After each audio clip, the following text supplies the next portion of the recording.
Hello everyone, I'm Heather. Believe it is the 10th day. 10th day? Shorty September? 10th book? 10th day? I think. And the book for today will be The Union of Synchronized Swimmers by Christina Sandu. This one is my translated book. And even though it was written by the author into English, she did first write it in Finnish. So I believe it counts. She originally wrote it in Finnish and then translated it herself into English. So I'm counting it. I believe it is about a Soviet-esque, like, not Soviet, but like based on the idea of a Soviet sort of country, where their national swim team all defect together, I believe. And it's very small, very small. So it'll be good for Saturday because I have a crap ton to do. Like I have to go out right now to meet some friends who have actually texted me just now to say, we're here, are you here? I was like, I'm on my way. I'm not on my way, I'm here. And then tomorrow again I have to go out because my friend is having a garden party, which will be very sophisticated and delightful for the end of summer, but also will seriously cut into my reading time. So, onward from that.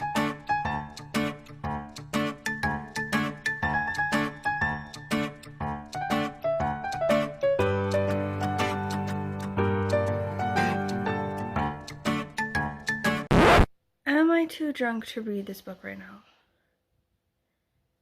Should I just watch episodes of Welcome to Wrexham instead?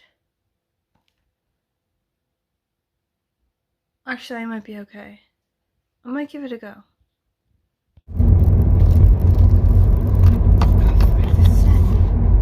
So right today. Aww.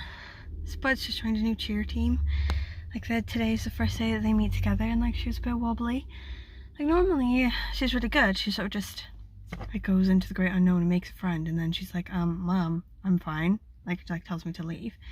But today she was like, I don't know, like a little bit sort of nervous and sort of like hanging out by me.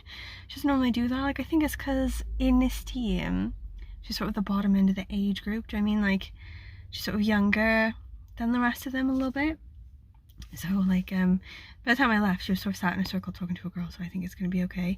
But it is fucking 10 a.m. Like, can I talk to you about 10 a.m. on a Saturday? We went in there and there's already a shit ton of kids finishing off another class. Who got here at like 8:30 or 9 in the morning? Are you kidding me? On a Saturday? Oh my god. Like, I think that we're just gonna have fucking tears going on from this, like every Saturday at 10 a.m. Oh my god. I already just hate everything about my life. Okay, I did, however, come prepared. It's an hour and a half, right? So I could drive home in that time, but what a faff. Like, driving in Cardiff is just the most stressful fucking shit. I normally cycle. Also, like, I'd get back, I'd have about, what, like half an hour, 40 minutes, and then I have to drive back, which is stupid. So, I'm just gonna chill here. I brought my book, okay? Gonna kill that. Also, backup book, just in case. Also, thermos of coffee. And a trusty mug. Also, a bit of water if I get thirsty. And the Spud had toast in the back this morning and only ate half of it. Reckon I'll dip into that later.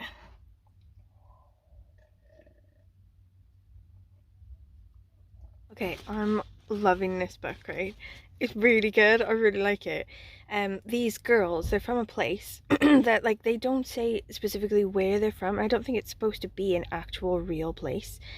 I think it's supposed to just be sort of based on the idea of these kinds of places. Do you know what I mean? And it's sort of making me think of this one place that my husband went to when he was younger called Transnistria. And it's like a sort of breakaway, like Soviet type place that's sort of broken away from Moldova. So like when the Soviet Union fell and Moldova sort of became its own country, they like refused to be this other Moldova. Like they wanted it just to be like this sort of Soviet thing as it was before. So it was run by this like random like drug lord type guy. And they're sort of saying, this girl's sort of like describing this place that she's from. It's called like the near side of the river. Like the far side of the river tried to be in control of the near side of the river, but now the near side of the river belongs to nobody. It's run by the captain, who makes sure that like all the gas stations have gasoline and all the food places have food and stuff like that. And when my husband went to this place like Transnistria or whatever, he accidentally met this like intense sort of gangster, like this sort of like mob boss sort of guy. And they were like, he and his mate were like drinking with him, and the guy sort of made them sort of drink more and more and more and more. And they were getting drunk, and they were like, this guy's so nice. And then this other guy who speaks English and is like a sort of journalist or whatever, he's like, he came over to them secretly and he was like, you need to get out of here, you need to get your friend out of here, you need to leave quietly, because this man is a very bad man. You know. And like James was like, oh fuck.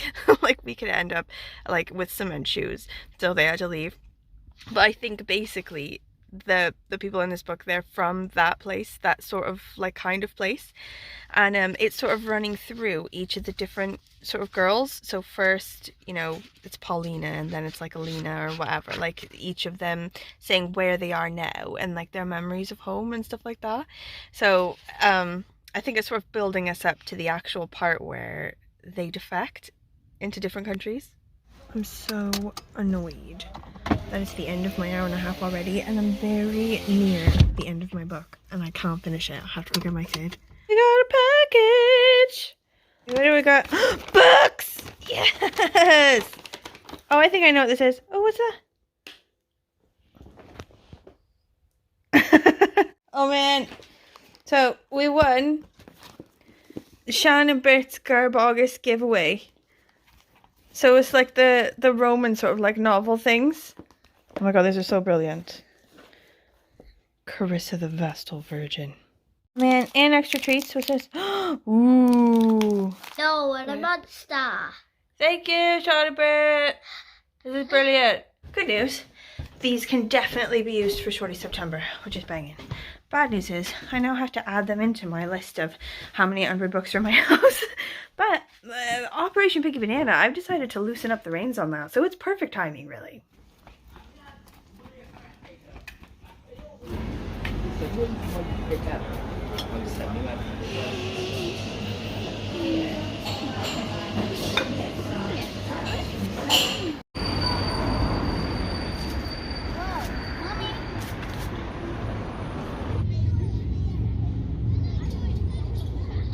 Okay, I have finished this book and it was so good. It like 5 stars. I really enjoyed it. So it was really short. It was more sort of like a bunch of sort of snippets, like sort of short stories that go together about these girls who like defected from this like Soviet-ish sort of place that they're from, and then sort of were scattered around the world, like, you know, one in America, one in Finland, one in Italy, and sort of their experience after leaving their sort of home country. And like it was really good. Like it had sort of like common themes of like sort of struggle and like language, you know, identity, sort of homesickness. Like it was just really good, and the writing was really good, and I'm like really impressed that the author wrote it first in Finnish and then wrote it again in English, like as her own translator. Anyway, 5 stars. Okay, so my next book for later today, but probably not like a lot later because I do have to go to like this party thing, but for a bit later and also for tomorrow will be Ice by Anna Kavan. Don't know much about this one. I think it's like sort of like this dystopian ice world with like a guy trying to find a woman. Don't know. Okay, if you have made it to the end, thank you for watching again. If you have any questions for me, any comments at all, how's the Shorty September going? Okay, do you have any thoughts about these books? Books that are similar. Really enjoyed that one, so if you know any books that are like it, let me know, and I'll see you tomorrow.